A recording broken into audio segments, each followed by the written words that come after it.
Vous écoutez Tech Café, votre rendez-vous sur l'actualité des nouvelles technologies. Nous sommes le 5 décembre 2023 et c'est l'épisode 345. 345. On va parler un peu de réseaux sociaux pour commencer cet épisode avec Elon Musk qui s'est exprimé dans une interview, suite d'ailleurs au mouvement de retrait d'entreprises qui font partie des plus gros annonceurs publicitaires sur X, ex-Twitter, de manière assez virulente. Le moins qu'on puisse dire, c'est qu'il n'envisage vraisemblablement pas de se remettre en question ou remettre en question sa position qui amène, on peut le rappeler, à laisser des contenus nazis sur le réseau social. Évidemment, les annonceurs publicitaires, ça leur plaît pas beaucoup. Ça ne s'arrange pas donc chez Tonton Elon. Et puis, on a aussi plein d'infos sur la semaine de l'intelligence artificielle. Décidément, le rythme ne faiblit pas. Il se passe toujours autant de choses dans ce domaine et notamment donc celui de l'intelligence artificielle générative. Je suis Guillaume Vendée avec une petite voix légèrement abîmée, avec la gorge un petit peu embêtée, mais rien de grave. Podcasteur, technophile, enthousiaste. Et je retrouve le responsable du conducteur de cet épisode, c'est Guillaume Poggiaspala. Salut Guillaume, et comment vas-tu ? Mais écoute, très bien, très bien. En plus, il y a le trailer de GTA 6 qui vient de sortir. Aïe. Eh ben écoute, tu veux en toucher un mot tout de suite ? Toi, t'es un gros fan de GTA 6, Pas du Guillaume ? tout. Ah bon, mince alors. Et non, tu sais que j'ai même pas joué à GTA 5, j'ai joué à GTA 4, même pas. D'accord. Par contre, le 6 a l'air vraiment sympa, Ouais. parce que manifestement, il se passe en Floride, Floride, c'est un truc qui ressemble énormément à la Floride, et donc ça a l'air délire comme il faut, quoi. Il faut dire que la Floride, c'est fertile, là, comme environnement. Tu m'étonnes. Bah écoute, moi je me rappelle de GTA comme étant le jeu qui faisait l'objet des journaux, radio et télé quand j'étais tout petit, en disant que c'était un jeu qui mettait en avant la violence et que donc les jeux vidéo étaient sur une dérive et surfaient sur le fait qu'il y avait beaucoup de violence. Je crois qu'on a beaucoup de recul là-dessus maintenant. Mais bon. Oui, bah carrément. Par contre, cet épisode... Sur le sixième, du coup ? Oui, pardon, vas-y. Non, sur le trailer du sixième GTA, oui. Est-ce que tu veux en toucher quelques mots, quelques détails ? Pas plus que ça. Cet épisode ne sera pas un spécial GTA 6 à la déception générale, j'imagine. Donc voilà, comme il reste 3 auditeurs, on va pouvoir être en petit comité, puis faire ça tranquillou, on va se détendre. Il reste la crème de la crème.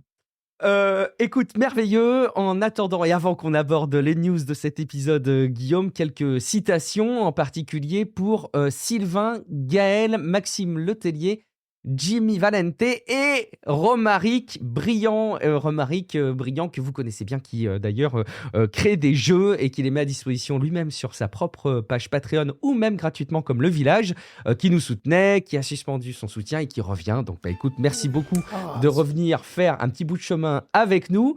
Merci beaucoup à celles et à ceux qui prennent le temps de venir envisager un soutien, même temporaire et même plafonné à Tech Café, en se rendant sur Patreon, patreon.com/techcafé. En faisant ça, vous contribuez à financer le podcast et puis vous vous garantissez qu'un épisode arrivera 2 fois par semaine. En plus, en contrepartie, vous pouvez bien évidemment, vous le savez maintenant, écouter les épisodes sans la pub grâce à un flux du podcast qui vous est personnellement réservé et pas partiellement réservé. Ce serait assez problématique, c'est bien évidemment personnellement. Et puis en plus, évidemment, vous pouvez soutenir d'autres créateurs. Donc par exemple, si vous voulez soutenir à la fois Romaric Brillant dans la création de ces jeux et nous pour Tech Café, vous pouvez vous créer un seul compte qui va soutenir ces 2 créateurs que nous représentons sur la même plateforme.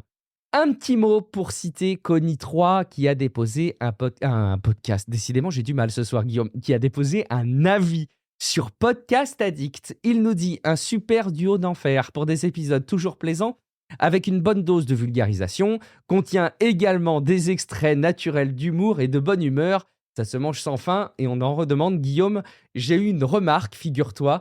On m'a dit, Guillaume, c'est dommage, parfois il y a Guillaume Poggiaspala qui lance des blagues et toi tu rebondis pas, t'enchaînes. Alors je vous avoue, parfois, c'est pas toujours facile de mener le rythme d'un épisode, d'essayer de se concentrer sur le sujet suivant, d'arriver à faire les bons enchaînements qui vont bien et de pas raconter de bêtises accessoirement et d'essayer d'être aussi drôle que Guillaume et de rebondir à ses blagues. Alors, m'en voulez pas, surtout, ne m'en voulez pas. Non, c'est aussi pour le rythme d'épisode. C'est pas du stand-up non plus, attends.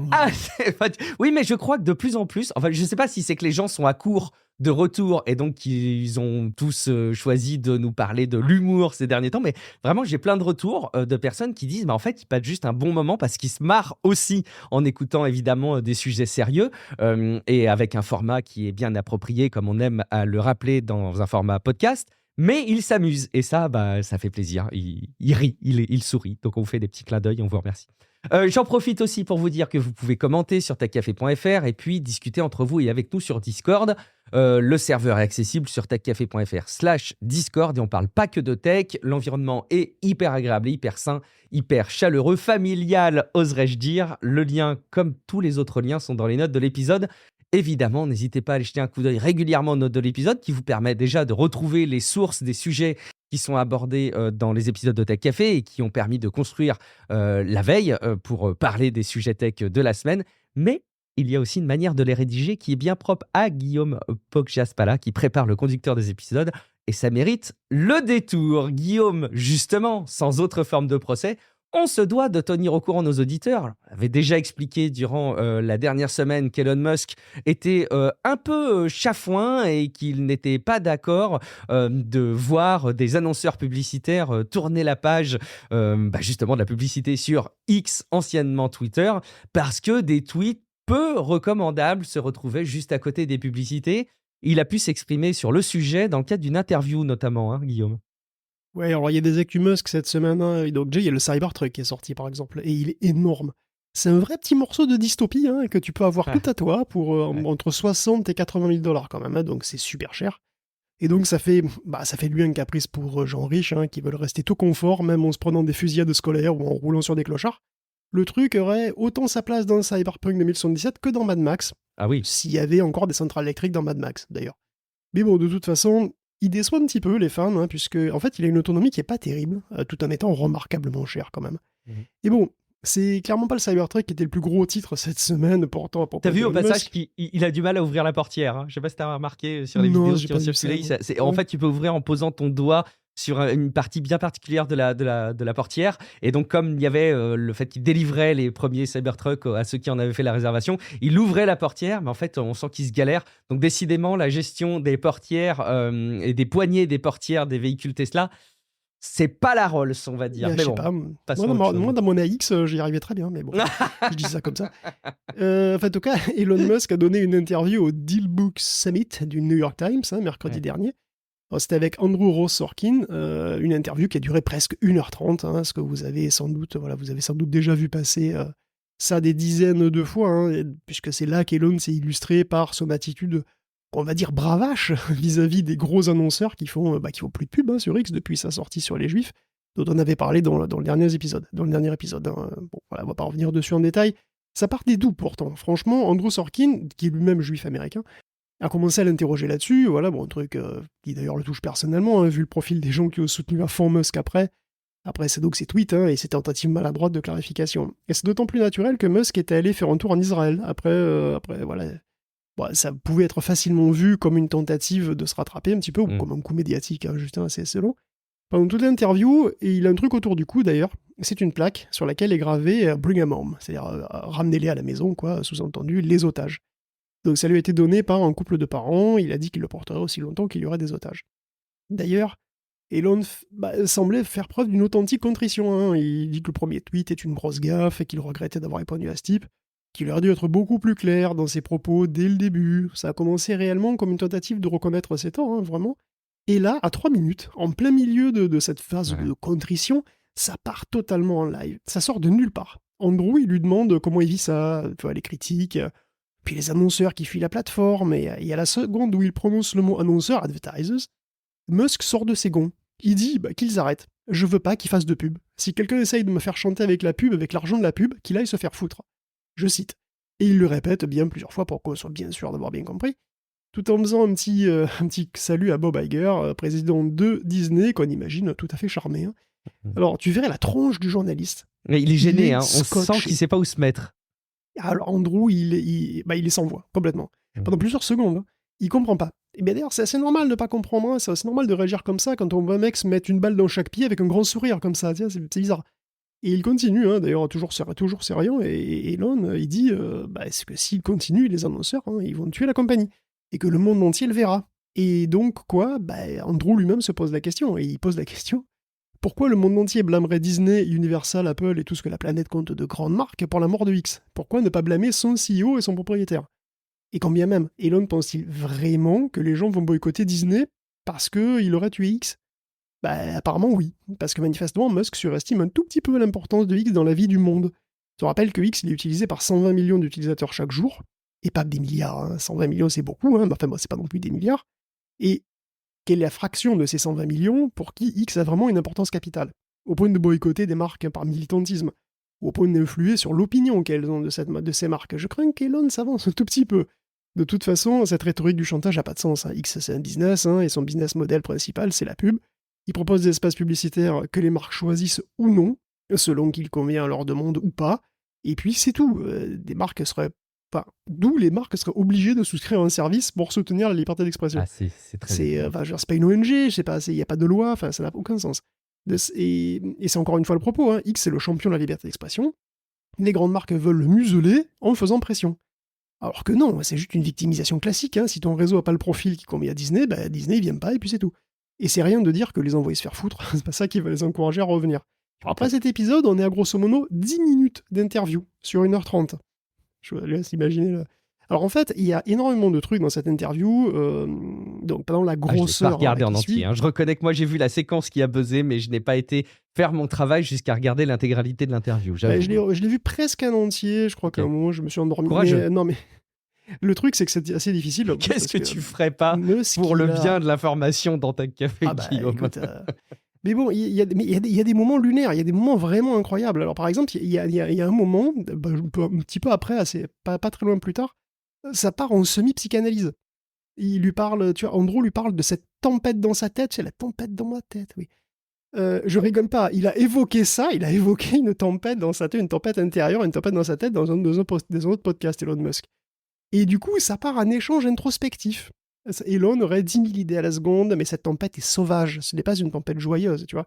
Tout ça est amplifié par son enfance difficile, j'invente rien, hein, tout est dans l'interview.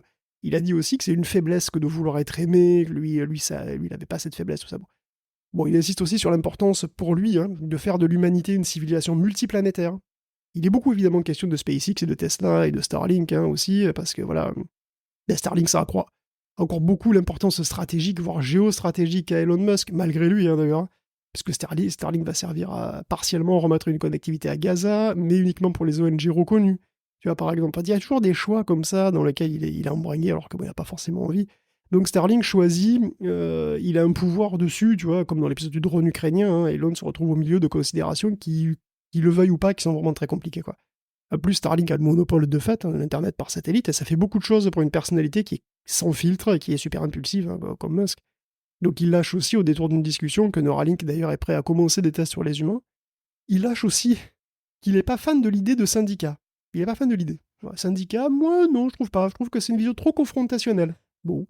Il parle d'OpenAI, il appelle Super Closed AI, voilà, l'IA super fermée. Il affirme qu'il monte d'ailleurs en disant qu'il n'utilise pas de données protégées par les droits d'auteur, ce qui est malheureusement probable.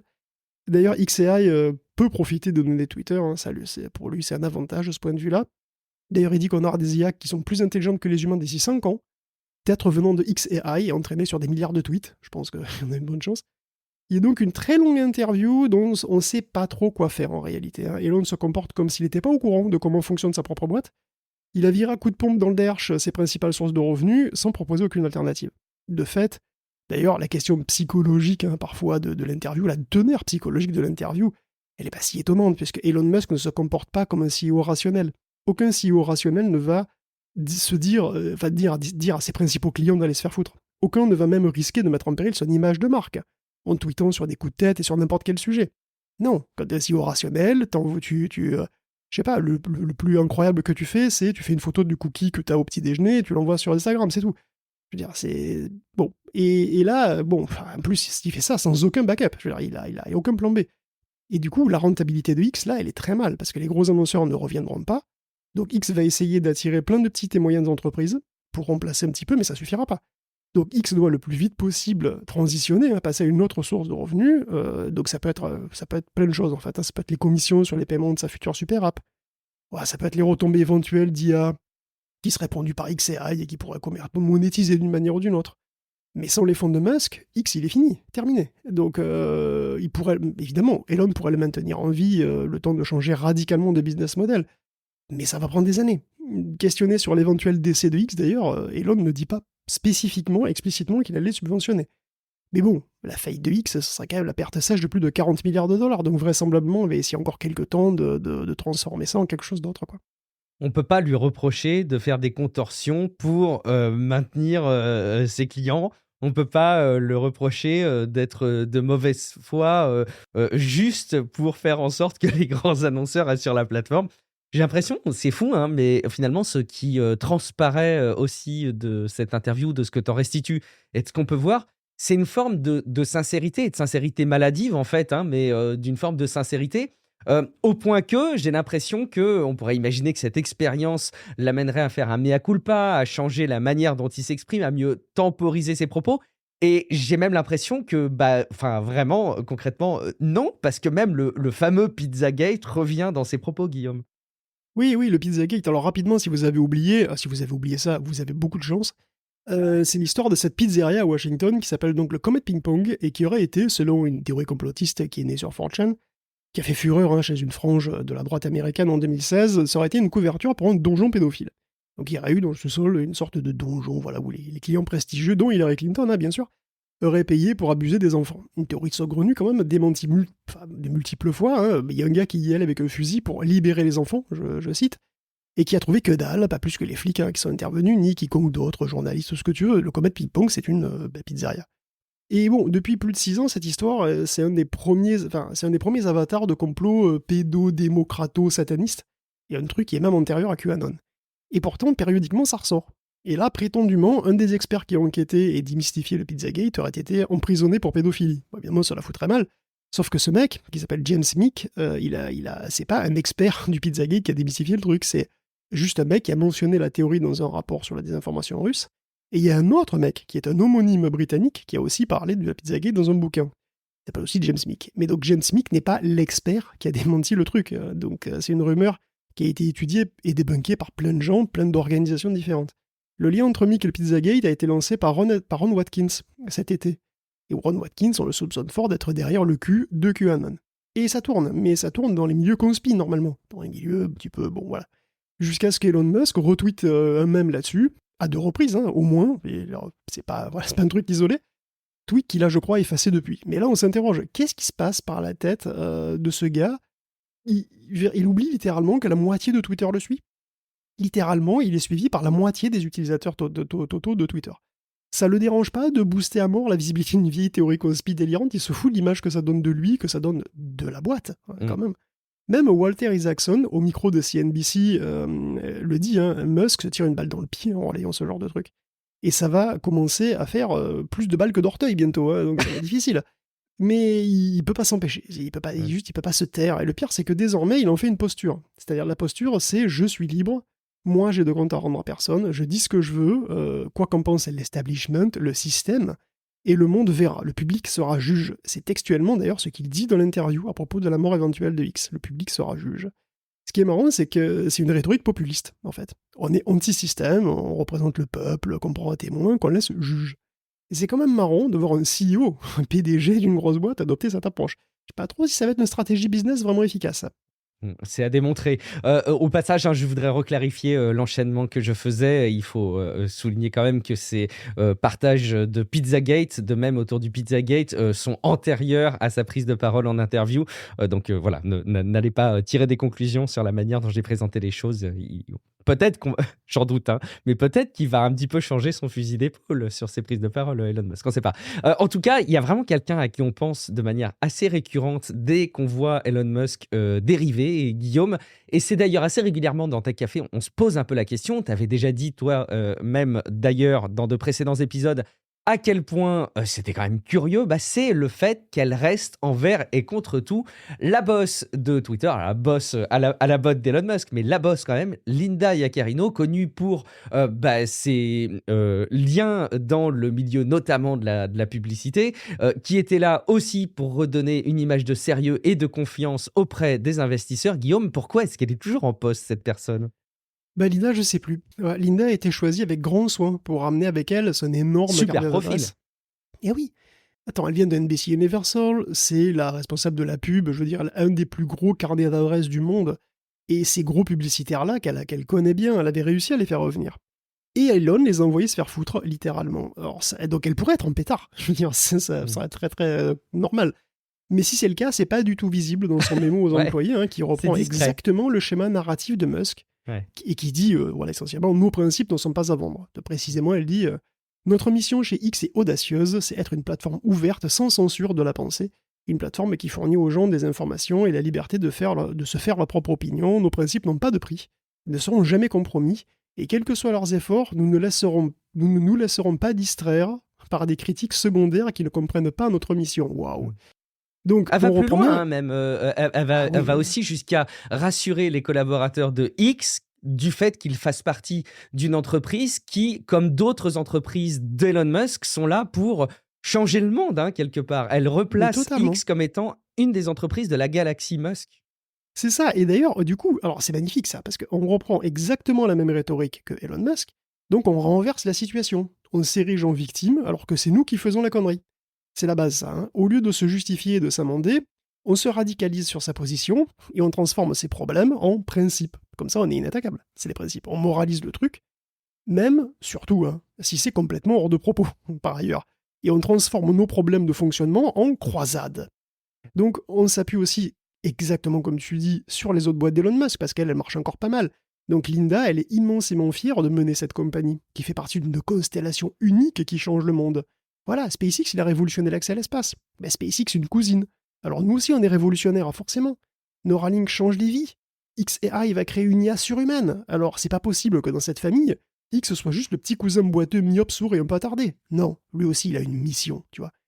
Mais voilà, alors elle est convaincante, on croirait presque qu'elle est amoureuse, franchement. Elle a trouvé Musk franc et profond, qui a parlé sans phare de sa vision du futur et qu'il faut prendre le temps de digérer la portée et l'importance de tout ça, de toutes ces choses dont nous faisons tous partie. C'est ce qu'elle a dit, les étoiles dans les yeux, comme ça. Donc elle est à fond, donc soit elle est convertie, soit elle gère parfaitement sa communication, elle, mais dans les deux cas, c'est pareil. Ils ont aucun plan. S'ils parlent de leur croisade morale, machin, c'est qu'ils ont aucun plan B. Linda, c'est une businesswoman, dont on vient de faire disparaître le business, tout simplement. Et pour le moment, elle fait très bien comme si tout était sous contrôle, mais on va voir combien de temps ça dure. Ouais. Je me demande si elle n'a pas un contrat pluriannuel qui, tu vois, est de plus en plus fort au niveau de la rémunération, avec le temps passant, avec peut-être, je sais pas, l'indexation de certaines actions d'entreprises d'Elon Musk. J'en sais rien, mais il y a forcément des motivations fortes. Pour autant, je ne vois pas quelles motivations fortes sont suffisantes pour bousiller une carrière, parce que, comme tu l'as déjà dit dans d'autres épisodes, ça ressemble quand même au fracassage de carrière contre un mur à vitesse grand V pour Linda Yaccarino. C'est finalement un peu triste. On va pas parler que de Twitter et d'X, on va parler aussi un petit peu de Meta, Guillaume, avec Meta, dont l'abonnement qui permet de se protéger de la pub pour Facebook en l'occurrence, est identifié comme un vrai bien luxueux d'après l'Europe, Guillaume. Et oui, on en a parlé plusieurs fois, pour se conformer à la réglementation européenne, Meta va proposer une version payante sans pub de ses services, en plus de la version classique.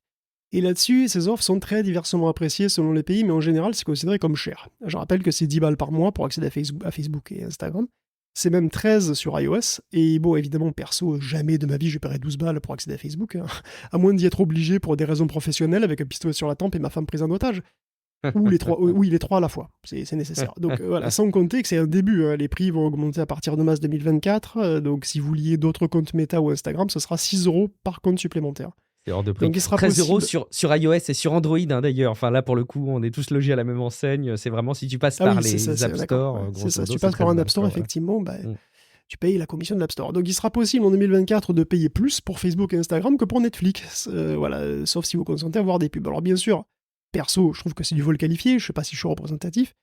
Bon, sans doute pas, et pourtant, des associations de protection de consommateurs attaquent Meta sur ces tarifs-là, qui sont abusifs. Ils font de la protection de la vie privée un produit de luxe que beaucoup de gens n'ont pas les moyens de s'offrir. Pire encore, Meta garantit que les données personnelles de ceux qui payent ne seront pas utilisées pour du ciblage publicitaire, mais il garantit pas qu'elles seront pas récoltées et utilisées pour autre chose. Parce que bon.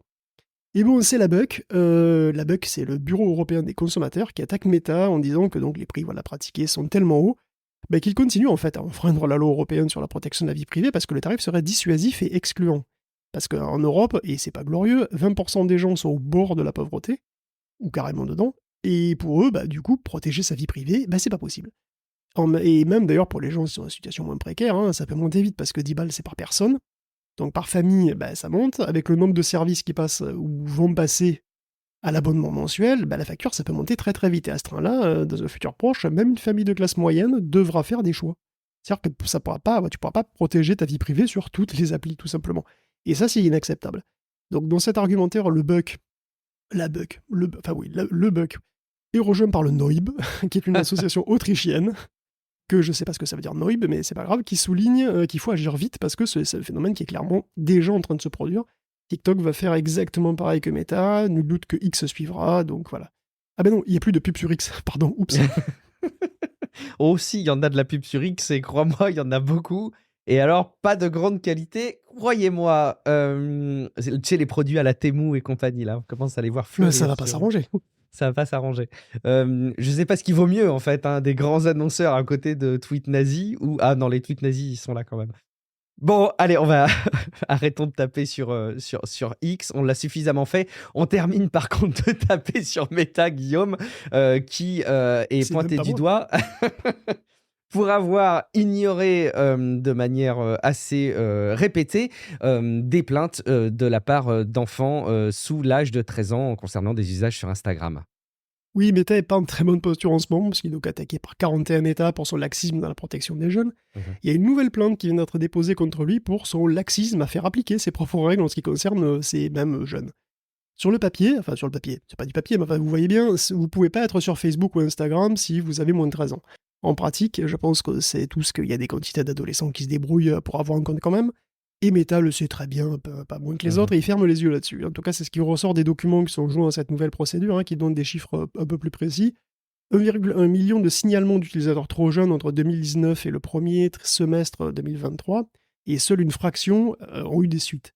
Précisément, en 2021, Meta a reçu 402 000 signalements, qui auraient conduit à seulement 164 000 suspensions de compte. En fait, Meta ignore systématiquement les signalements pour les comptes qui ont ni bio ni photo. Bon, en interne, Meta aurait même des graphiques qui quantifient la pénétration de Facebook chez les 11-12 ans. Le nombre... Attention. Le nombre de comptes de gamins serait de l'ordre de 4 millions. Meta aurait une liste de 2 millions de comptes en attente d'action sur le sujet. Pas assez d'employés, il paraît. Bon, écoute, je sais pas. Bien sûr, Meta se défend et affirme que voilà, les mesures ne sont ni précises ni représentatives et ne dépeignent pas la réalité. Bon, c'est encore une mauvaise nouvelle pour Meta. Hein. Si ça aboutit, évidemment, ça sera encore des millions et des millions d'amendes, et des centaines de millions, bien sûr. Mais on va peut-être finir quand même sur une note positive, puisque Meta met à disposition des chercheurs une nouvelle API, la Meta Content Library, qui permet de récolter des données publiques sur Facebook. C'est des trucs qui existent déjà publics, mais tu peux le faire à de très grande échelle et tout automatisé. Tu peux faire des études là-dessus.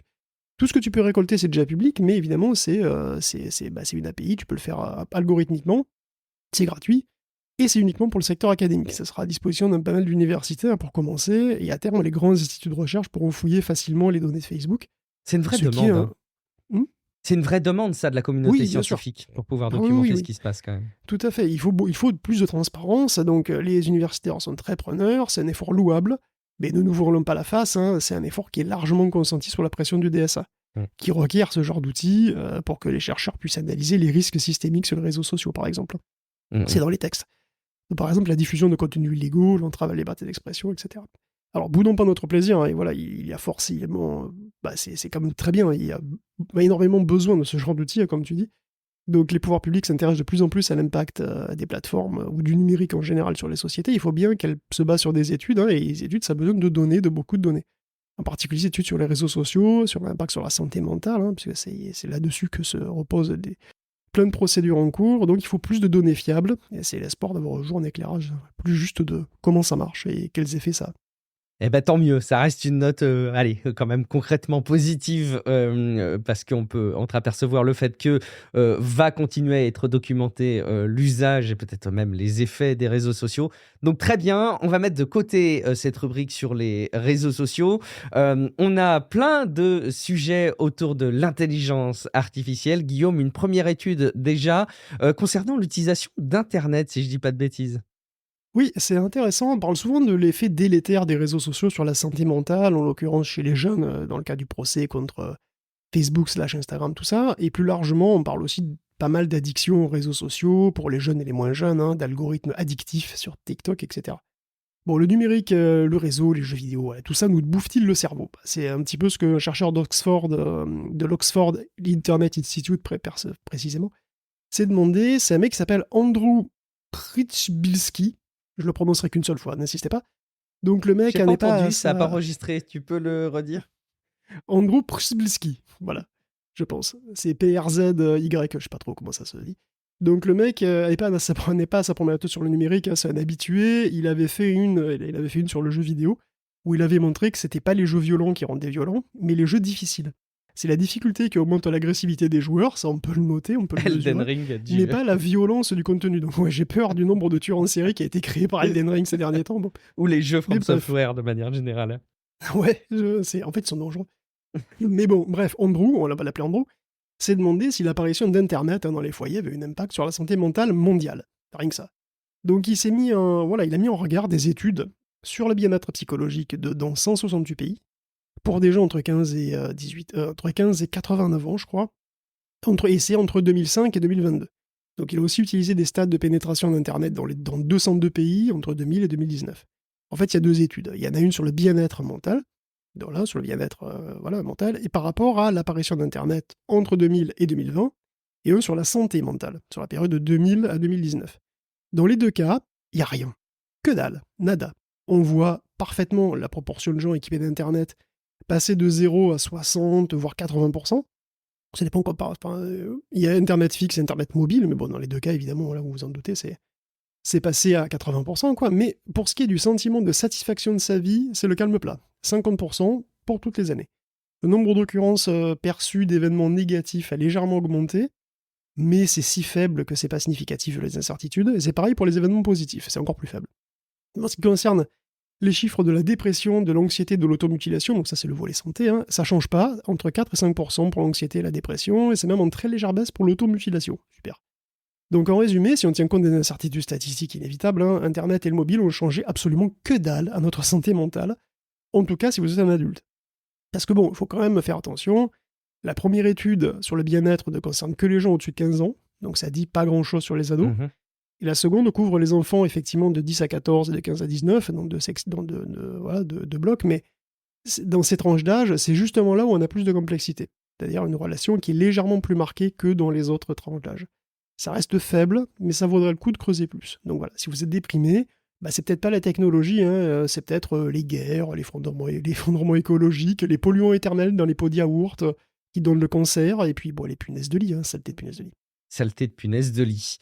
Quelque part, ça rejoint un petit peu des tribunes et des propos de Yann Leroux qui parle assez souvent, lui, des conséquences des jeux vidéo qui ne créeraient pas de désordre psychologique et pas non plus d'addiction au sens médical du terme.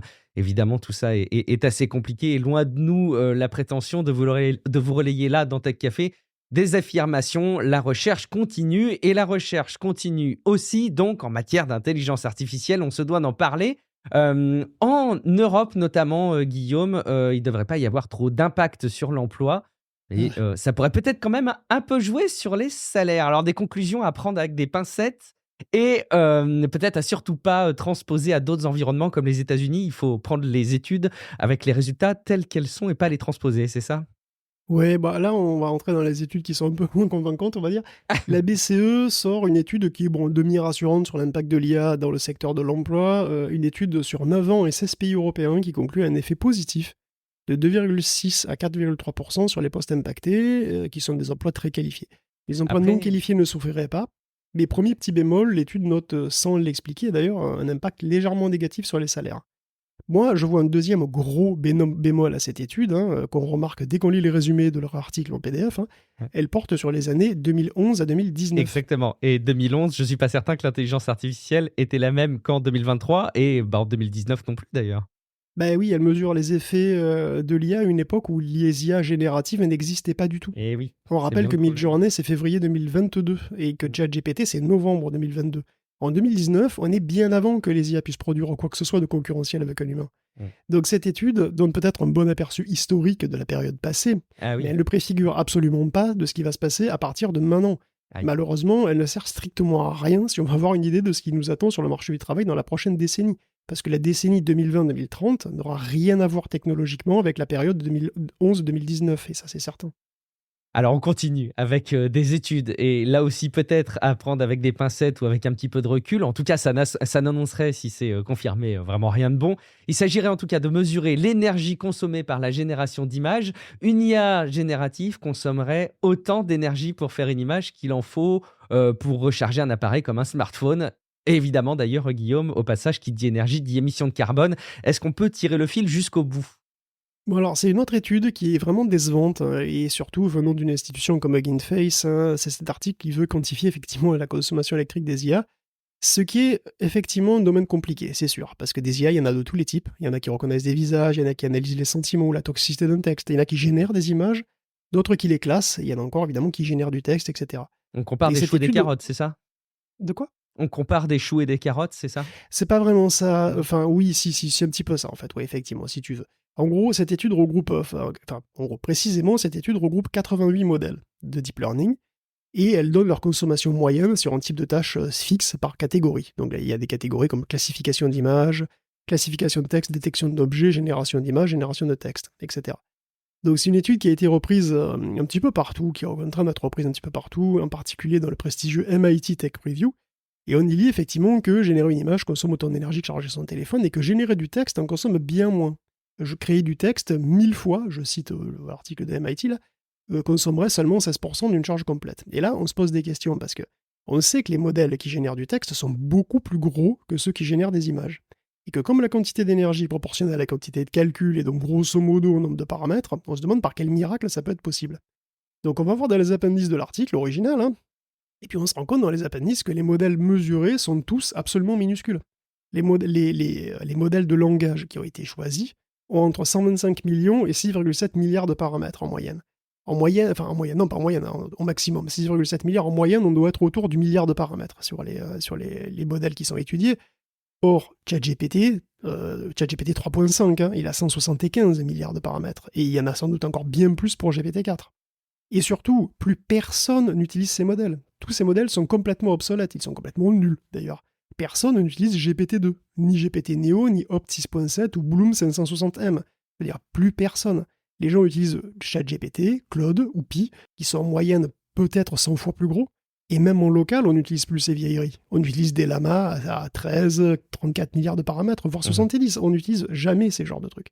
Donc ils sous-estiment massivement la consommation de la génération de texte, peut-être de 100 fois. Leurs chiffres n'ont absolument aucun intérêt. Et pour ce qui est de la génération d'images, c'est aussi suspect. Parce que cette fois, quand on regarde donc dans quel modèle ils utilisent, ils utilisent des modèles classiques, c'est-à-dire Stable Diffusion 1.5, le 2, le XL, Open Journey, etc. Bon, ok, mais si on regarde les chiffres bruts de la consommation, ils donnent 3 kWh pour générer 1000 images. Alors déjà, c'est 3 kWh de moyenne, avec un écart type de 3,31 kWh. Donc ça, c'est quand même une belle dispersion. Mais passons. Bref, ça me paraît beaucoup. Donc allons-y, je prends mon PC. Mon PC, il consomme dans les 300 watts max en charge. J'ai une 2060 Super qui consomme grosso modo 200 watts en max, et un CPU qui a un TDP de 75 watts, donc on va dire que voilà, au doigt mouillé, il consomme dans les 300 watts, quoi. Donc je me lance un petit Stable Diffusion XL classique, voilà, le classico, c'est SDXL, et c'est le plus complexe en fait, du lot de ceux qu'ils prennent, de ceux qu'ils utilisent, c'est le plus complexe. Donc ça devrait me donner une borne supérieure de la consommation. Donc, et plus j'y vais simple, pas d'optimisation avec TensorRT, j'utilise un sampler archi classique, DPM2, et je mets 18 secondes à pondre une image. Ce qui me fait 5 heures de boulot pour pondre 1000 images, et donc je vais consommer 1,5 kWh, et pas 3. Et pire, eux, ils utilisent une instance Amazon avec des NVIDIA A100, et une A100, c'est beaucoup plus efficace énergétiquement que ma pauvre RTX pour ce boulot. Ouais. Et pour finir, il faut la moyenne avec des modèles qui produisent des images qui sont plus petites et qui demandent moins de calcul, donc ils devraient trouver encore moins. Ah bah oui. Donc c'est improbable qu'ils dépassent le kilowattheure. Alors quoi? Qu'est-ce qui se passe? Manifestement, ils utilisent un nombre d'itérations qui est bien supérieur à celui que j'utilise moi. La génération d'images, ça se fait progressivement, vous savez, ça se fait pas à pas, avec des itérations comme ça, donc on peut régler le nombre d'itérations. Et s'ils trouvent 3 fois plus de consommation que ce qu'ils devraient, c'est qu'ils demandent 3 fois plus d'itérations. Moi, j'en utilise 20, parce que c'est suffisant, avec un sampler moderne. Et eux, ils en utilisent probablement 60 ou plus, ce qui est totalement inutile. Les sampleurs évoluent, ils évoluent très vite. S'il y a 2 ans, il fallait 80 itérations, au tout début, maintenant, il en faut 20, voire 15. Et c'est sans compter certaines évolutions où on a une image avec 4 itérations, voire une seule. Par rapport à la pratique, cette étude surestime largement la consommation de la génération d'images et sous-estime massivement celle de la génération de texte. Donc je connais pas bien les autres modèles qu'ils ont essayé, ceux de la reconnaissance d'objets, tout ça, je connais beaucoup moins bien sûr. Mais de là à considérer que ça suffit pour se rendre compte que cette étude est bidon, il n'y a pas loin, parce que bon, le cœur du sujet, c'est bien la quantification de l'énergie consommée quand même. Donc si dans 2 catégories majeures, c'est complètement nul, bon, en fait, je pense que ça prouve juste que méthodologiquement, l'article va dans une impasse complète. Cette manière de quantifier des modèles à un instant donné, en mesurant l'énergie qu'ils consomment pour faire le truc, ça n'a pas de sens, parce que 2 mois plus tard, on fait déjà plus comme ça dans la pratique. Donc pour l'instant, ça évolue trop vite et c'est pas du tout pertinent. Alex De Vries, qui essayait donc aussi, lui, de quantifier l'impact des IA en termes de CO2 et d'énergie consommée, donc c'était un article dont on avait parlé en septembre, je crois. Il utilisait une approche qui était beaucoup plus réaliste en réalité, puisque lui, il comptabilisait le nombre de composants qui étaient achetés par les prestataires, et comme on connaît la consommation de chaque composant, et qui part du principe qu'ils seront tous utilisés au maximum, ça lui donne une estimation approximative mais crédible de l'énergie qui sera consommée, à peu de choses près. Les acheteurs de ces puces, ils les payent assez cher pour pas les laisser prendre la poussière dans un tiroir, quoi. Donc, finalement, cette approche, si tu veux, qui est beaucoup plus... cette approche c'est beaucoup plus crédible que celle de prendre « je prends ce modèle spécifique et je regarde comment il fait », alors que plus personne l'utilise, quoi. Un an plus tard, plus personne n'utilise ça. Donc, je suis assez déçu de cette étude de Hugging Face. Elle sera relayée un petit peu partout, je suppose, donc méfiez-vous des chiffres que vous lisez. Ouais. Ils correspondent à rien de pertinent, en fait. Alors, attention, je conteste pas du tout que les IA consomment énormément d'énergie, remarquez bien, ça n'a rien à voir. Le premier à le dire. Enfin, le premier. C'est juste que cette étude ne sert à rien pour savoir exactement combien. Bon, dommage. Si on avait la copie là sur notre bureau et qu'on avait le stylo vert, on dirait travail à revoir. On va terminer cette rubrique de l'angle de la recherche, Guillaume, avec des nouveaux matériaux qui ont été identifiés par Google, c'est ça ? Mais où vont-ils trouver tout ça ? Écoute, au chapitre des bonnes nouvelles quand même, on peut citer DeepMind, dont les chercheurs ont utilisé un outil de deep learning qui s'appelle GNOME, et qui a fait du beau boulot. Bon, il a découvert 2,2 millions de nouvelles structures cristallines, et parmi elles, 380 000 seraient stables et auraient du potentiel. Donc parmi ces presque 400 000 structures qui ont une chance de ne pas exploser ou se désintégrer spontanément dans un éclair de lumière de couleur rigolote, il pourrait très bien y avoir de nouveaux matériaux qui pourraient améliorer la vie des gens, quoi, parce que toutes les technologies, la tech, globalement la tech c'est des matériaux. Voilà. C'est la science des matériaux, tout est science des matériaux en tech. Les semi-conducteurs, c'est la science des matériaux. Les batteries, les panneaux solaires, tout ça, c'est de la science des matériaux. Donc si tu trouves des nouveaux... Alors, à un matériau donné, en gros, tu as d'une efficacité, quoi, des performances qui sont maximales fixées. Voilà, et puis si tu veux mieux, il faut changer de matériau. Donc il faut découvrir de nouveaux trucs. Et puis pour découvrir ces trucs, jusqu'à présent, on fait un petit peu par essai-erreur. Et là, l'approche algorithmique permet d'accélérer les choses. Donc ce logiciel-là, il a trouvé plus de candidats d'un coup que nous depuis tout le début de la science des matériaux, en fait. Bien sûr, maintenant, il reste à synthétiser tous ces trucs et à vérifier qu'ils sont aussi super que ce qu'on imagine. Donc il reste beaucoup de boulot, il y aura aussi énormément de déchets dans le tas, évidemment, il y a plein de trucs qui n'auront pas d'intérêt plus que ça, mais sur le volume de trucs découverts, il y a une bonne chance que certains soient plus performants que ce qu'on a. Donc la synthèse, c'est un domaine bien plus concret. Évidemment, quand tu vas synthétiser ça, c'est beaucoup plus concret que juste imaginer des structures cristallines qui sont compatibles avec la physique. Ça reste beaucoup de boulot, mais ça aussi, ça pourrait être accéléré par des robots, puisque les laboratoires autonomes font aussi leur début. Donc il y a des chercheurs de Berkeley qui ont utilisé le A-Lab, pour Automatic Lab, je sais pas sûrement, pour créer 41 nouveaux composés sur une liste de 58. Donc c'est des laborantins robots qui sont donc manqués un tiers du temps, c'est un bon début déjà. Donc la photo du A-Lab fait penser à une sorte de chaîne de montage de voitures en réalité, ça ressemble un peu à ça. Il y a une espèce de petite usine, c'est une espèce de petite usine à faire de la chimie. Donc en gros, il y a plein de trucs à mélanger sur les murs. Et puis bon voilà, il y a des tables tournantes automatisées, des trucs qui bougent de tous les sens. Et puis au milieu, il y a une espèce de gros bras robot, un gros instrument, gros bras robot qui secoue les shakers, quoi, en gros pour faire les cocktails. Donc on pourra s'affoler de la perte d'emploi chez les techniciens de laboratoire ou se réjouir d'un rythme de découverte accéléré qui va sans doute apporter des innovations un petit peu partout, et on peut d'ailleurs faire les deux, l'un n'excluant pas l'autre. Donc, si je résume bien, Google DeepMind, il invente en gros des plans, des structures possibles, et après, le laboratoire tend à tester dans des conditions réelles, de réaliser ces matériaux pour les tester et voir si ça fonctionne bien, c'est ça? Ouais, c'est ça, Ouais, exactement. c'est incroyable. C'est génial, et donc on invente beaucoup plus de matériaux possibles qu'on arrive à en synthétiser, ce qui est logique, mais ça va s'accélérer grâce à la robotique. Génial! On change un petit peu de rubrique, mais on continue à parler d'intelligence artificielle, vous vous en doutez bien, parce qu'on a du scoop dans notre feuilleton du moment. Nouvelle étape dans l'affaire de l'éviction de Sam Altman à la tête d'OpenAI par son conseil d'administration. Une place d'observateur sans vote a été offerte à Microsoft, Guillaume. Oui, bah, il y a plein d'actu autour de OpenAI cette semaine, hein, vraiment plein, et pas uniquement les multiples fêtes et gâteaux d'anniversaire de ChatGPT, puisqu'il fête ses 1 an tout pile. Ah oui. Et oui, profitons-en d'ailleurs pour mentionner quelques mises à jour, donc effectivement sur cette saga OpenAI qui aura sans doute sa série Netflix ou Amazon Prime très très rapidement. Peut-être un bouquin, Walter Isaacson, je sais pas. Ou Bernard-Henri Lévy, va savoir. Oh, Mais bon, Sam attention. Altman est officiellement revenu chez OpenAI, et Microsoft a un siège au conseil d'administration, mais il peut pas voter. C'est une position d'observation. Au moins, ça le préservera d'une autre méga surprise comme celle du mois dernier. Méga surprise qui était, on l'a appris d'ailleurs par The New Yorker, une stratégie du board délibéré. Donc le board précédent, bien sûr, il voulait virer Sam Altman, vite fait, bien fait, et donc il voulait compter sur l'effet de surprise. Et ça a bien marché. Je veux dire, ça a surpris le monde entier. Ça, c'est clair, et en plus de l'intéresser. Hein. Là, par contre, où leur talent de stratège est moins évident, c'est qu'ils pensaient que Microsoft allait les soutenir. Et là où ils se sont mis le doigt dans l'œil jusqu'à l'omoplate, c'est qu'ils pensaient sincèrement que les employés de la boîte aussi les soutiendraient, ce qui a été vraiment pas le cas. Donc voilà, on a aussi quelques bruits de couloir sur divers témoignages qui évoqueraient des tentatives de manipulation de Altman pour virer Hélène Tonner, donc cette chercheuse dont on avait parlé la dernière fois, qui a dit des trucs, voilà. Bon, en gros, sa stratégie, c'est de dire un petit peu des trucs différents à chacun, hein, voilà, diviser pour mieux régner.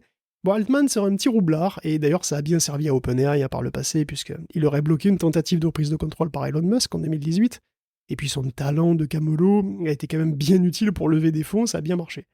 Mais tout ça reste très flou, c'est à prendre au conditionnel, on sait toujours pas ce qui s'est passé exactement. Altman a donné une interview à The Verge, dans laquelle on apprend strictement rien. Mira Murati confirme que ça n'a rien à voir avec un problème de sécurité, et Sam confirme que Q-Star existe, mais bon, il ajoute rien, donc on ne sait rien. Voilà, Sutskever et Greg Brockman ont diffusé une photo tout souriant, voilà, comme si c'était des BFF, mais on ne sait pas encore quel poste il y aura à l'avenir, hein, quand même. Hein. De toute façon, quoi qu'il se soit passé, Sutskever est un auto pour la boîte, ils vont pas le laisser partir, parce qu'il doit y avoir un mug à son nom dans les placards de toutes les boîtes du monde qui font de l'IA, au cas où il s'est ferait lourder, on sait jamais. Bon, maintenant, voilà, on peut passer à ChatGPT qui vient de souffler sa première bougie, et qui est un beau bébé bien gras quand même. Hein. Effectivement, l'actualité continue d'ailleurs au sujet de ChatGPT. Alors on va d'ailleurs aller au passage au Brésil avec quelque chose de marquant sur le plan historique. En tout cas, il faut quand même qu'on le relaye dans Tech Café.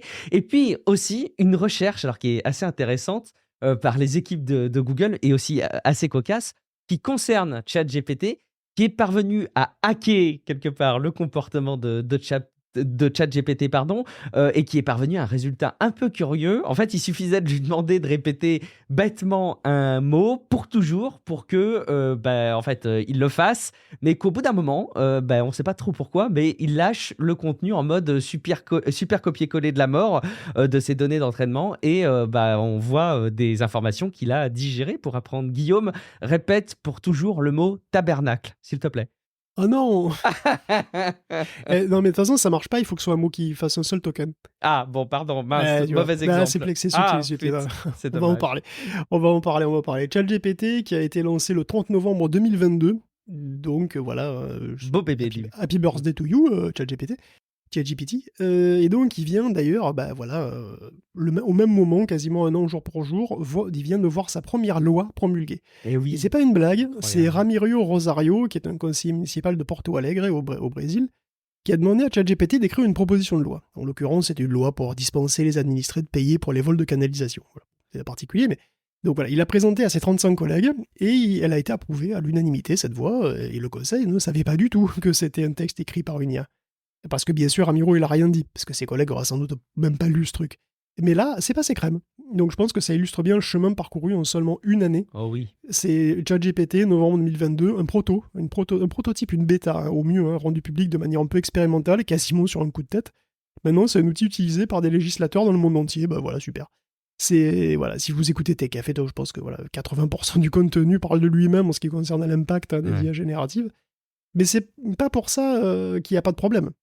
Bien évidemment. Et récemment, c'est vrai qu'il y a donc cet article qui a été d'ailleurs pas mal relayé, hein, et d'ailleurs pris en compte, hein, on va le lire. Donc, c'est les chercheurs qui ont réussi à faire recracher du texte issu des données d'entraînement, y compris des informations personnelles, mais à tous les modèles de langage, en fait. Donc, le papier, finalement, plus généralement, hein, s'intéresse à la mémorisation dans les modèles de langage. Donc, il sépare les études entre les modèles ouverts, les modèles semi-ouverts et les modèles fermés. Et alors, les modèles ouverts, c'est ceux dont on connaît tout, quoi. Voilà, on peut les utiliser comme on veut, on connaît le dataset, on a tout. Les semi-ouverts sont ceux qu'on peut utiliser comme on veut, mais dont on ne connaît pas le dataset. Puis les fermés, ils sont fermés, donc voilà, on connaît que dalle, et puis on peut les utiliser uniquement de manière contrôlée, comme ChatGPT par exemple, ou Claude. Alors déjà, il faut bien se rendre compte que tous les modèles mémorisent des choses. En fait, c'est même complètement évident, puisque voilà, on pose tous des questions factuelles à ChatGPT, il y répond. C'est-à-dire, si tu lui demandes de te raconter la guerre de sécession, il va te répondre. Si tu lui demandes qui a écrit Les Fourmis ou Harry Potter, il va te répondre, hein, voilà, Weber ou Rowling. Et donc, c'est bien qu'il a mémorisé des choses. Et c'est pas non plus étonnant qu'au plus un modèle soit gros, au plus il mémorise des choses. Et c'est confirmé dans l'étude d'ailleurs. Hein. Le problème arrive quand cette mémorisation tourne au par cœur et concerne des données que le modèle n'aurait pas dû lire. Là encore, c'est pas si étonnant que le modèle apprenne certaines choses par cœur, parce qu'on a vu dans des études précédentes que certaines portions de texte revenaient des dizaines, des centaines ou des milliers de fois dans certains datasets. Et donc, si un réseau voit 1000 fois une suite de tokens, par exemple, je sais pas, un truc à la con comme pour laisser un commentaire, veuillez vous connecter, c'est pas étonnant que s'il voit des milliers de fois, à un moment donné, la suite de mots qui est la plus probable, quand vous lui écrivez veuillez vous laisser un commentaire, ce soit veuillez vous connecter, quoi. Voilà, c'est un peu ce genre de truc. Alors, il y a plusieurs choses intéressantes dans l'étude. La première, c'est qu'ils ont mis au point des outils pour estimer le degré de mémorisation du dataset. Ce qui n'est pas évident du tout, vu le volume de texte.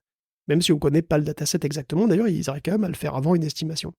Donc, dans ce cas, on se base sur les échantillons de ce qu'on trouve en ligne, en fait, tout simplement, ou dans diverses bases de données probables publiques. Et après, on fait cracher donc des milliards de mots au modèle pour trouver des correspondances sur des groupes de tokens. Là, c'est des n-grammes qui font 50 tokens. En gros, c'est des morceaux de texte. Donc, pour des modèles complètement ouverts, on oscille entre 1,4 et 0,1% de tokens qui sont mémorisés, pour les suites de 50. Donc, 50 tokens, c'est une trentaine de mots, en fait. Donc, le rythme avec lequel les modèles recrachent les données de son dataset, c'est de l'ordre de moins de 1% pour le gros lama 65B, 0,5% pour Mistral, et 0,1% pour Falcon, mais ça peut atteindre presque 3% pour ChatGPT. Donc c'est un rythme qui est bien supérieur, qui pourrait s'expliquer par le fait que le modèle pourrait, alors c'est pas confirmé, hein, être entraîné sur plusieurs époques, c'est-à-dire qu'il pourrait revoir plusieurs fois l'intégralité du dataset. Évidemment, ça permet de mieux apprendre, parce qu'en fait, il révise, quelque part, il fait des révisions, mais du coup, quand il fait des révisions, finalement, il y a des trucs qu'il apprend par cœur, quoi. Donc le risque de mémorisation par cœur est un petit peu plus important dans ce cas-là.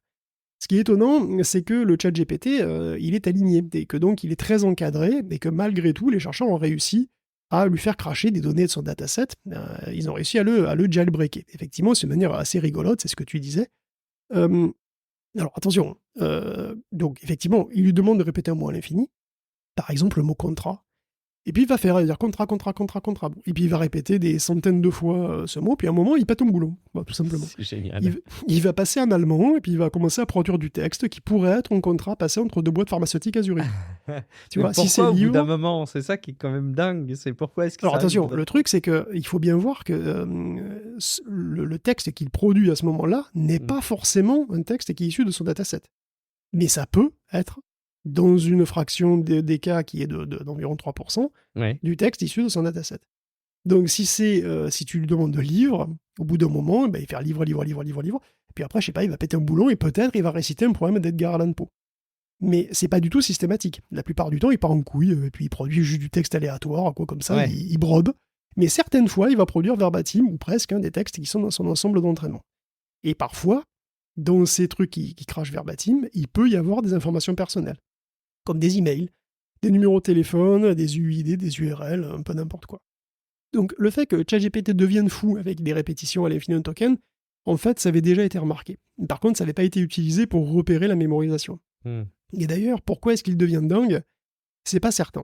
On ne sait pas, puisque le modèle n'est pas ouvert, on ne peut pas être sûr. Mais il est possible que mathématiquement, la répétition d'un même token, en gros, quand on met un même token comme ça, là, en gros, ça approxime notre vecteur. C'est-à-dire que, comment dire, quand vous envoyez le texte, le prompt dans l'espace mathématique qui correspond, l'espace mental en quelque sorte du truc, c'est un espace mathématique avec plein de dimensions, et donc dedans, voilà, vous avez des vecteurs, et il est possible que cette répétition comme ça, très très longue d'un seul mot, en fait, elle le fasse converger vers un caractère spécial, vers un token spécial.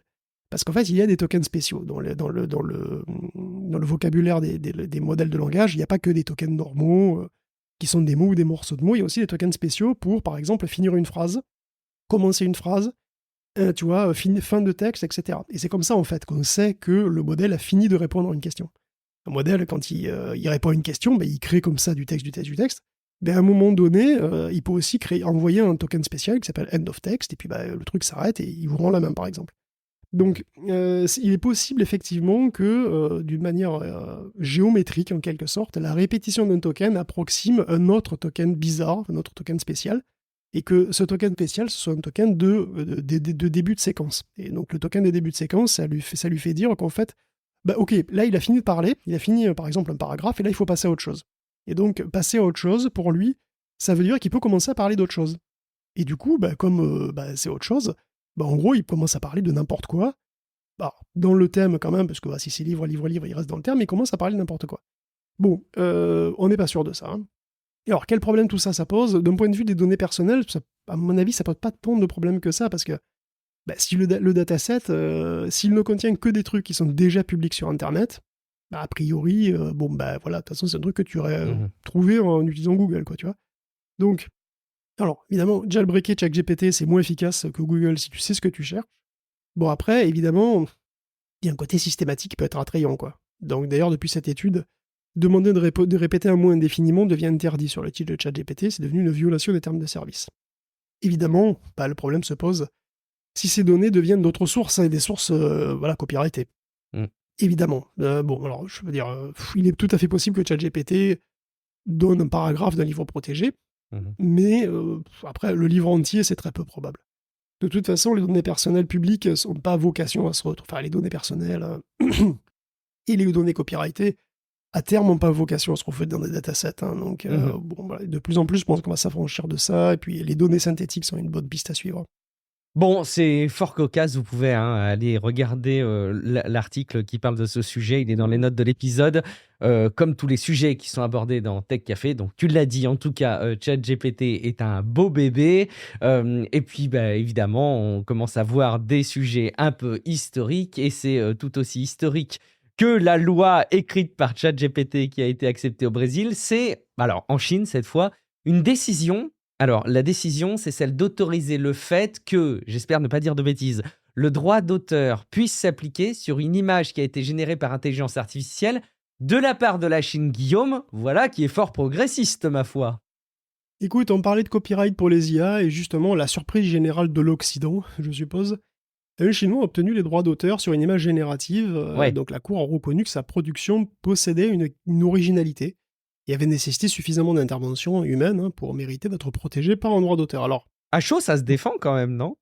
Alors ça se défend, maintenant je vous encourage à aller voir l'image qui a obtenu son copyright, les copies ou les plagiats qui en ont été faites, et je vous laisse un petit moment pour vous remettre de votre crise de rire, parce que le mec a copyrighté une fausse photo d'une jeune fille asiatique qui est totalement générique, et dont je vois passer des quasi-clones à longueur de journée sur Reddit, et les copies sont des images tout aussi génériques de jeunes filles qui lui ressemblent à peine d'ailleurs. Donc la première création IA, dont on a reconnu l'originalité au tribunal, possède non seulement un sujet, mais aussi une exécution qui est excessivement banale. Et c'est quand même assez cocasse. Donc on peut que remarquer que la décision chinoise quand même est à l'opposé de celle qu'on a relayée aux États-Unis. Pour le moment, toutes les tentatives de faire protéger par les droits d'auteur des images, comme le théâtre d'opéra spatial même, qui a gagné un prix, ou des œuvres comme la BD de Zarya, ou je sais plus quoi, je sais plus comment elle s'appelle, ça a été des refus polis mais fermes à chaque fois. Donc voilà, les paysages de la propriété intellectuelle vont se dessiner très différemment dans les deux blocs, il semblerait. D'un côté comme de l'autre, je sais pas, mais j'ai l'impression que ça va être un cauchemar, de toute façon, et pour deux raisons opposées. Parce que les US ne veulent pas protéger une œuvre sans savoir exactement comment elle a été produite et à quel point elle a été générée ou retouchée ou complétée à la main. Donc a priori, La philosophie, c'est que s'il y a suffisamment de boulot, on pourrait éventuellement protéger le truc. Mais c'est super compliqué en vrai, parce que pour chaque œuvre, il faut en gros tout l'historique de la création et estimer, quantifier le travail qui est dedans, c'est long, c'est compliqué, et les outils changent tout le temps en plus. Bon, à mon avis, c'est une impasse pour le bureau qui s'occupe de ça, parce qu'il va passer des millions d'heures pour ce genre de truc, ça va être horrible. En Chine, au contraire, ça n'a pas l'air dur de protéger une image, hein, et donc là, le problème, c'est l'inverse. On va avoir des millions d'images qui se ressemblent toutes, et puis bon, en plus, tout un chacun peut produire ce genre de truc en 10 minutes. Enfin, après 10 minutes du tout YouTube éventuellement, mais bon, voilà, en 10 minutes. Et donc, les auteurs peuvent aussi s'attaquer les uns les autres jusqu'à la fin des temps. Donc voilà, bon, maintenant, j'attends de voir ce qui va se passer en Europe, tiens. Sortons le popcorn et attendons de voir.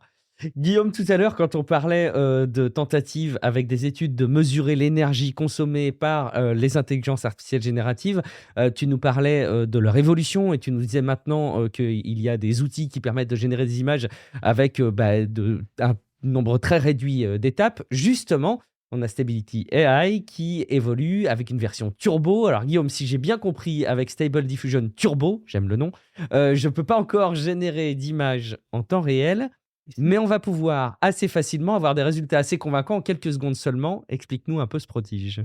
Alors tu peux, en temps réel, si tu as un matos suffisamment puissant. Ouais. Donc on en parlait dans le supplément, ou pas, je sais plus d'ailleurs, la semaine dernière ou la semaine d'avant, je sais plus. Mais bon voilà, de toute façon je vous casse les pieds avec la génération d'images à peu près toutes les fois. Et donc c'est soit pour vous parler de nouveaux outils, soit pour vous parler annoncer des accélérations, des optimisations des algorithmes. Et bon, je vais peut-être arrêter, puisqu'effectivement la norme, ça va devenir la génération en temps réel. Et donc ça plie le game, puisque c'est virtuellement instantané. Et c'est pour très bientôt, voire pour tout de suite, parce qu'après les LCM et les GAN hybrides, voilà que c'est Stability AI eux-mêmes, et donc les papas de Stable Diffusion, qui sortent de Stable Diffusion Turbo. SD Turbo, c'est SDXL, mais qui génère des images en une seule itération. Et si vous avez une carte graphique qui est assez puissante, elle génère les images plus vite que vous ne pouvez taper le prompt. Donc si vous avez pas une machine très costaud, vous pouvez aller le tester sous ClipDrop ou sous Hugging Face, ça marche aussi. Et donc le principe, c'est de créer un nouveau modèle de Stable Diffusion XL qui soit optimisé pour la génération ultra rapide. Donc on prend un modèle pré-entraîné, de manière standard, donc il sait faire des images tout seul, mais bon, ça concerne le UNet en l'occurrence, mais bon voilà, c'est Stable Diffusion normal quoi. Et ce sera l'élève, le modèle élève. Et après, lui, on le fait tutorer par un autre modèle, le modèle prof. Donc les productions accélérées de l'élève sont notées par le prof, et en fait, c'est comme ça qu'on le forme à travailler vite et bien, puisqu'on le récompense s'il fait des bonnes productions rapidement. Donc ça rappelle un petit peu ce que j'avais raconté sur les hybrides de modèles de diffusion GAN, même si c'est un peu différent, c'est une approche qui est un petit peu analogue finalement. Donc pour le moment, le modèle est plutôt orienté vers la recherche, parce que c'est un prototype, donc il produit des images en 512 par 512, c'est-à-dire 4 fois plus petites que le vrai SDXL. Et la qualité, en tout cas, selon mes tests perso à moi, c'est pas ça. Ah merde, pas encore ça va vite, mais c'est pas très qualitatif, quoi. Pas vraiment. Alors c'est rapide. Alors une RTX 2060 comme la mienne n'est pas suffisante pour du vrai temps réel, malheureusement, voilà. Mais bon, si vous avez une 3080, à mon avis, il n'y a aucun souci. Mais c'est pas encore avec ça que vous allez produire vos images définitives, je pense. C'est plus un outil pour explorer les prompts rapidement à ce stade. Mais bon, c'est une tendance qui est claire. La génération d'images va passer au temps réel, que ce soit pour les prompts ou pour les contrôles. Donc j'avais parlé de Crea AI, par exemple, qui offrait de transformer en temps réel des gribouillis, vous gribouiller en images superbes, en même temps que vous gribouillez d'ailleurs. C'est aussi ce que propose Live Canva sur Leonardo AI. Leonardo, c'est un autre générateur d'images, effectivement, qui donc a ce Live Canva, et puis c'est la même chose, en fait, vous dessinez à grands traits avec des gros trucs, globalement la tête que ça doit avoir, avec un petit prompt comme ça pour dire ce que vous voulez, et puis tout ça se passe en temps réel. Vous changez un truc, vous rajoutez un trait, voilà, ça vous rajoute un arbre, etc., etc. Donc c'est en train de se mettre en place. La génération devient tellement rapide que l'image ne coûte désormais qu'une seule itération. Donc t'imagines qu'elle coûte aussi énormément moins d'énergie qu'il y a seulement 3 mois. Puisque une itération contre 20, comme moi j'utilisais par exemple pour mon test, t'imagines la quantité d'énergie qui est nécessaire pour faire une image avec SD Turbo, elle devient quasi dérisoire, elle est 20 fois inférieure. Mais bon, cela dit, on va aussi en générer beaucoup plus, du coup. Comment quantifier ça, précisément ? C'est difficile, mais moi je pense que compter les watts par image, c'est sans espoir. Tu m'étonnes. Bon, on l'a bien compris désormais. Et puis on va terminer, Guillaume, cette rubrique avec de l'audio généré par intelligence artificielle, et en l'occurrence c'est Meta qui s'y colle. Ils ont développé Audiobox, une nouvelle IA générative qui produit des sons à base de prompts. Ça semble super convaincant. Guillaume, est-ce qu'on est à la veille d'un changement massif dans les productions de contenu audio, à savoir un jeu vidéo, environnement sonore pour les vidéos, ou encore, pourquoi pas, les podcasts. Bon, tout est possible. Bah Écoute, oui. on finit cette mini-revue des modèles tout frais de la semaine avec 2 mises à jour de chez Meta qui sont encore une fois très prometteuses. Les deux concernent le domaine de l'audio. Et effectivement, le premier, c'est AudioBox, qui est qu'on peut simplement décrire comme une sorte de Stable Diffusion De ou un l'audio. DALI de l'audio. C'est-à-dire, Ouais. vous décrivez une scène sonore, par exemple une rivière qui coule avec des oiseaux qui gazouillent, Oh. et il vous génère quelques secondes de son avec exactement ce que vous avez demandé. Voilà, une ambiance bucolique avec des cuits qui réchauffent notre cœur sec de citadins bitumés. Et bon, vous pouvez C'est le aussi vous saint en graal servir. quand même du meneur de jeu de rôle en ligne Bah, pour faire des clairement, ambiances hein. sonores. Ou pas en ligne Oh d'ailleurs. bah, comment dire, le nombre d'applications est Bah ouais. infini. Alors évidemment, vous pouvez vous en servir aussi pour faire de la synthèse vocale d'ailleurs, hein, et avec Emprime, vous avez la possibilité de spécifier qui et comment, qui parle et comment il parle. Par exemple, tu veux que ce soit une jeune femme qui parle et qui parle vite. Ou Joe Biden qui chante Love Me Tender, je suppose, ça doit marcher aussi, je sais pas. Donc pour continuer dans l'analogie avec Stable Diffusion, on peut faire aussi l'équivalent du image to image et de lean painting, c'est-à-dire on peut faire du image to image, ce serait du sound to sound, c'est-à-dire que vous lui donnez un son de référence, donc un gars qui parle par exemple, et puis vous le modifiez avec un prompt comme être dans une cathédrale. Ce sera un gars qui parle mais dans une cathédrale. Et pour lean painting, le truc c'est que voilà, vous avez un son, vous virez le truc qui est au milieu, donc vous mettez un silence au milieu, et le truc peut combler les silences, il peut combler ces blancs et reconstruire de l'audio qui soit cohérent avec ce qu'il y a autour. Donc c'est assez incroyable et c'est évidemment un cauchemar pour encore une autre profession, celle de bruiteur bien sûr. Ouais, c'est vrai. Entre autres, n'est-ce pas? Pourquoi payer quelqu'un pour créer des bruits de pas ou de cavalcade avec des cuillères ou des sabots en bois alors qu'il suffit de demander à son PC directement? Bon. Voilà. Et pour continuer dans le domaine du cauchemar, Meta, très en forme, a aussi publié Seamless, donc, qui est un outil audio polyvalent, focalisé sur la parole néanmoins. Polyvalent mais pour la parole, hein. Donc c'est le cauchemar plus spécifiquement des doubleurs, hein, évidemment, là, donc une profession qui s'annonce très chahutée dans les prochaines années. Seamless, déjà son concurrent à Whisper qui était passé en version 3 en reconnaissance vocale et en transcription, mais qui était donc déjà meilleur que le 2, surtout dans les langues moins courantes, mais Seamless le dépasse encore. Donc apparemment dans les langues qui sont en plus où il n'y a pas énormément de ressources, comme on dit. Alors il sera aussi bien meilleur en traduction. Oui, j'oubliais, c'est aussi le cauchemar des interprètes, bien entendu. Mais bon, revenons au doubleur. Seamless permet de faire de la traduction de voix directement en préservant l'intonation et le timbre de la voix d'origine. Et tout ça est open source. Donc Seamless Large, c'est un modèle qui est polyvalent, il est assez gros, il fait 11 gigaoctets, mais ça reste quand même accessible à pas mal de monde. Et puis après, il y a les autres, il y a Seamless Expressive, par exemple, qui fait ce genre de trucs, etc. Donc il y a des vidéos démos qui sont complètement bluffantes. La même personne parle anglais, espagnol, français avec sa voix. Si tu chuchotes parce que bébé s'est endormi, tu chuchoteras aussi bien en italien ou en russe. Pareil. C'est purement audio, donc sur les vidéos de démo, il n'y a pas de synchro labial, hein, attention. Mais bon, voilà. Bon, après, évidemment, c'est pas forcément une super nouveauté, puisqu'on sait aussi que Agen, par exemple, c'est un service web proposé ce genre de truc. Parce que tout ça, c'est presque classique. Mais Agen, c'est un service payant. Donc c'est une super nouvelle d'avoir la possibilité de faire ça soi-même gratuitement.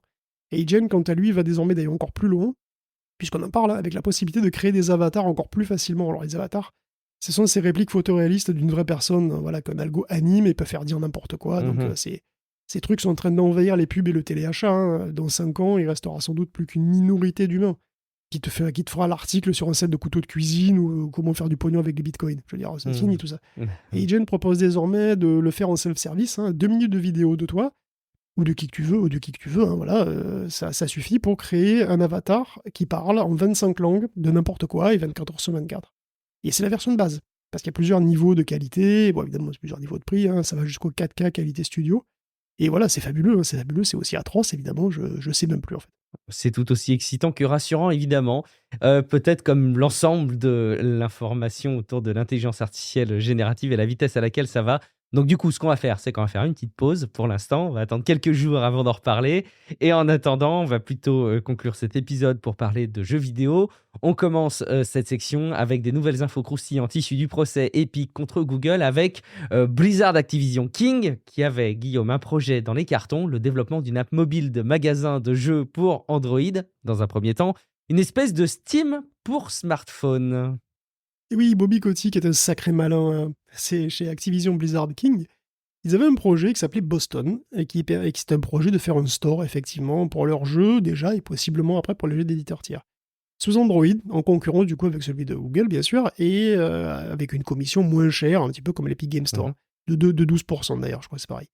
C'est ce qu'on apprend d'ailleurs via le procès Epic Google, qui n'en finit pas. La boîte mentionnait même de faire quelque chose d'analogue sur iOS, alors comment, je sais pas. Grâce à la loi européenne peut-être, qui va forcer Apple à accepter ses magasins concurrents, je sais pas. Mais bon, Activision voulait lancer donc un Steam du mobile, à moins que Google ne l'arrose copieusement. Et voilà, qu'il l'arrose bien généreusement, et c'est ce qu'il a fait, puisqu'ils ont eu un deal de 100 millions de dollars pour d'obscurs accords sur la pub sur YouTube, je sais pas, j'ai pas compris. Mais bon, en tout cas, il était bien écrit noir sur blanc dans les documents que le store ne commencerait sa carrière que si Google ne se montrait pas assez généreux. Un store qui serait parti petit pourtant, puisqu'il y avait quand même moins de 70 personnes dans la compagnie qui étaient impliquées dedans, alors que c'est quand même un projet qui a l'air comme ça quand même assez ambitieux. Donc de là à penser que tout ça était une combine de Bobby pour extorquer du pognon à Google, bon, toujours est-il que c'est quand même un argument en faveur de la thèse d'Epic, selon laquelle Google est prêt à étouffer toute tentative de concurrence en leur enfonçant des liasses de billets dans la bouche, comme ça, bien profond. Bon, écoute, apparemment ça marche. On visualise l'image. Est-ce que finalement, je n'aimerais pas moi aussi être étouffé avec des liasses d'argent dans la bouche? Pas savoir. C'est bientôt Noël, Guillaume, et il est loin, le temps où les enfants voulaient des jouets, des joujoux. Cette époque, elle est révolue. Vous ne serez pas surpris cette année, peut-être encore plus que l'an dernier, de voir des cartes V-Bucks dans les lettres au Père Noël et au pied du sapin, hein, Guillaume? Ah, les jeunes, ils vont me tuer avec leur connerie. Parce que, bon, là, il y a un gap générationnel que je sens venir quand même. Alors, c'est un sondage, en fait, sur les cadeaux que veulent les jeunes Américains en Noël. Donc, les gens en question, c'est des enfants de 10 à 17 ans. Bon, donc c'est des jeunes, déjà. Bon. Des ados. Pas bien malin, mais en plus, c'est des enfants américains, donc c'est pas les meilleurs. Mais bref, 72% veulent des jeux vidéo à Noël. Ok, super. Mais seulement 22% veulent des jeux physiques. Le reste veut soit des abonnements, alors c'est probablement PS Plus, Xbox, Game Pass, ou GTA Online, ou Roblox, tout ce que tu veux. Voire carrément des monnaies virtuelles, effectivement, donc des Robux, des V-Bucks. Les enfants d'aujourd'hui, c'est les jeunes de demain, c'est les adultes d'après-demain, c'est les vieux cons d'après-après-demain, enfin en tout cas, s'il n'y a pas l'apocalypse avant, et ils se foutent globalement d'avoir des jeux physiques, en fait, et même des jeux tout court, finalement, puisqu'avec le Game Pass, tu ne possèdes jamais rien, du tout. Donc les jeunes ont le réflexe Netflix, finalement, pour tout. Donc au mieux en achetant des maths, mais bon, mais encore. En Angleterre, en 2022, seuls 10% des jeux achetés l'ont été en physique. Donc d'ailleurs, tu vires les jeux PC, les jeux mobiles, ça fait déjà un beau morceau qui dégage. Et bon, voilà, donc le physique est en voie de disparition, malheureusement, ça paraît acté. Bon, alors il restera toujours une niche de dinosaures pendant quelques années, dont je fais partie, bien entendu. Mais bon, à terme, c'est vrai que d'ici 20, 30, 40 ans, c'est clair que ça rassemble le tracé, et c'est quand même dommage, parce que tu ne maîtrises plus rien, tu ne possèdes plus rien, tu ne conserves plus rien. Et dernier exemple illustratif en date, qui est pratique, qui n'est pas vraiment en lien avec ça, mais quand même un peu, PlayStation va virer jusque sur vos consoles des émissions de TV dont ils n'ont plus les droits. Ouais. Donc même si vous les avez achetées, payées et téléchargées, elles ne sont pas à vous. En fait, vous avez juste un bail de location à durée indéterminée. Et pour des raisons techniques, légales ou économiques, elles peuvent disparaître du jour au lendemain, et elles ont même été éliminées directement sur les machines des gens qui les ont achetées. Donc, il y a au moins, si vous avez une cartouche, vous gardez la cartouche, quoi. Les gens ne vont pas venir chez vous pour vous piquer la cartouche s'ils n'ont plus les droits. Dommage. Écoute, dommage.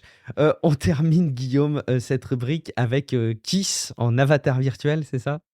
Ben oui, les Kiss nous font une abat. Ils passent en 3D, ça y est. C'est fabuleux. Alors, d'ailleurs, première info, Kiss existe toujours. Oui, c'est vrai. Et oui. Kiss tourne toujours. Ben oui, Kiss pourtant, c'est un groupe qui est quand même un peu vieux. Il est un peu vieux, même pour moi. C'est pour vous dire. Ils se sont formés en 73 quand même. Et ils sont toujours là. Voilà, ils ont conclu une tournée, une tournée de 4 ans. Là, ils viennent de conclure leur dernière tournée. Mais bon, 50 ans de carrière, qu'est-ce que c'est? Que dalle. Puisqu'ils peuvent vivre éternellement, comme dit l'un d'eux. Éternellement en 3D, recréé en image de synthèse par ILM. D'ailleurs, je ne sais pas à quel point c'est du précalculé ou du temps réel, d'ailleurs. À la fin de leur concert, ils ont passé une vidéo avec les nouveaux Kiss, c'est-à-dire en 3D, donc sur écran géant, en hologramme, tout ce que tu veux. Là, ça avait l'air d'être du précalculé, mais est-ce qu'ils vont faire du temps réel à un moment? Parce que ILM utilise Unreal Engine à l'occasion.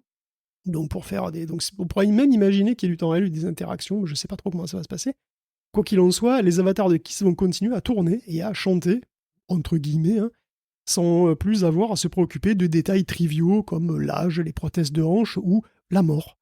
Finalement, c'est quoi la mort? C'est un état d'esprit après tout. Ouais. Donc voilà, des gens paieront pour revoir des Kiss synthétiques sur une scène. Enfin, a priori, ils vont payer sans doute, parce qu'on n'a plus parlé vraiment, mais sachez que la tournée ABBA, la tournée des ABBA synthétiques, la tournée des jeunes ABBA, donc des jeunes ABBA synthétiques, marche très bien. Elle a déjà récolté 250 millions de recettes jusqu'ici, c'est pas trop mal. Magnifique. Eh ben écoute, tant mieux pour eux et tant mieux pour vous qui êtes à jour de l'actualité tech de cette semaine avec cet épisode de Tech Café. On espère évidemment que vous avez passé un bon moment. Si jamais c'est le cas et que vous ne soutenez pas encore Tech Café, je vous invite à aller sur patreon.com/techcafé. Vous savez que vous pouvez également déposer des avis sur Apple Podcast ou sur Podcast Addict et ils permettent de redorer l'image de Tech Café, non pas qu'elle avait été dévalorisée, elle n'avait pas été ternie, mais de contribuer à valoriser comme il se doit l'image de Tech Café sur les apps de podcast pour que si jamais quelqu'un découvre Tech Café, il sache que c'est un podcast de grande qualité et qui divertit et qui informe. Et bien entendu, vous pouvez également nous retrouver à titre individuel. Et évidemment, on va commencer par toi, Guillaume. Où est-ce qu'on peut te retrouver ? Ah ben moi, je vais me renseigner chez LM pour voir combien ça ferait pour faire des avatars de nous qui feraient des podcasts pour l'éternité. Ouais, c'est bon, ça. Et d'ailleurs, si possible, j'aimerais commencer tout de suite. J'ai pas trop envie d'attendre 70 ans comme les Kiss. Oui, t'as raison, ça nous laisserait plus de temps pour beaucoup d'autres choses. Et on serait moins pénalisé par les maux de gorge comme on a parfois. Exactement. Sinon, il y en a encore 30 ans à couvrir les conneries d'Elon Musk. Oh, aïe. Mais est-ce qu'il tiendra lui-même jusque-là, Elon Musk ? Va savoir. C'est mince. Bon, écoute, on verra. Allez, je suis Guillaume Vendée. Vous me retrouvez sur guillaumevendée.fr, sur les réseaux sociaux avec le pseudo Guillaume Vendée, sauf Blue Sky où c'est guillaumevendée.fr. Mais vous me retrouvez aussi sur Mastodon, bien entendu. Merci beaucoup pour votre fidélité. Rendez-vous dans quelques jours pour un épisode supplément de Tech Café. Ciao à toutes et à tous. Ciao à tous.